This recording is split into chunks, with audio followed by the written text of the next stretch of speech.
If something is free, it means you are the product.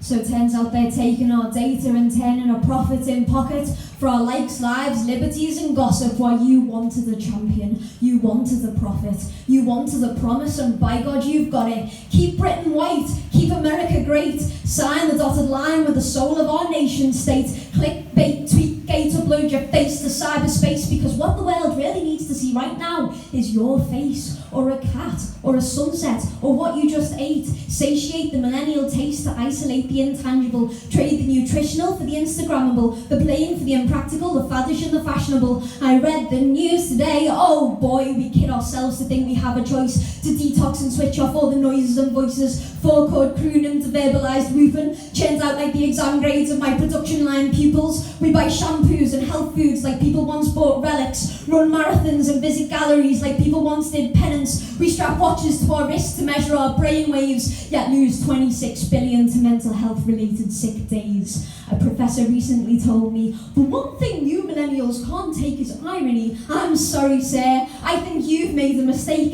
since it's the anxiety of not sleeping that keeps us awake. But my brains are branded with blackened towers, with bullets on bridges and bodies on beaches.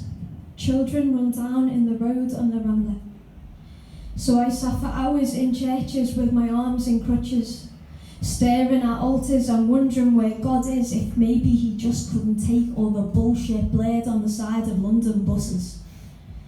Each night brings new events that I cannot comprehend and cannot reduce to poetry, cannot filter through my trousseau of Disney morality.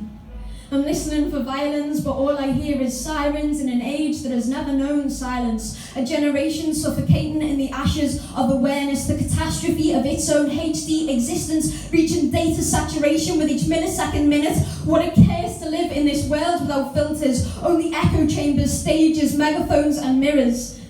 I don't want to be caught complaining that bad things happen that make us sad. I'm just saying, the young today could know more than previous generations ever have. It is not information that drives us mad, it is the lack of education on what to do with it, how to form interpretations when navigating the fake news and untruths and false conclusions that conclude our elections. Are we surprised that spies become dictators and toddlers become presidents? The very framework that should keep us connected deals in a vocabulary too easily invented, wonderland words and looking glass language, in a world that is only as wide as your bandwidth, with a sky that is only as high as your advantage.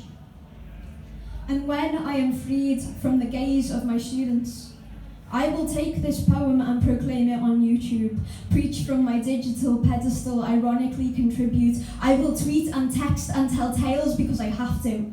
But don't misconstrue, I'm not fighting for value. Let's give our children maths and metaphors, not myths and memes. Let's build a world in which things are as they seem, and when they aren't, it's because they dared to dream. So forget chrome, monotone, vintage and instant. The real filter is knowledge. The real filter is wisdom. The real filter is the power to love, learn and listen.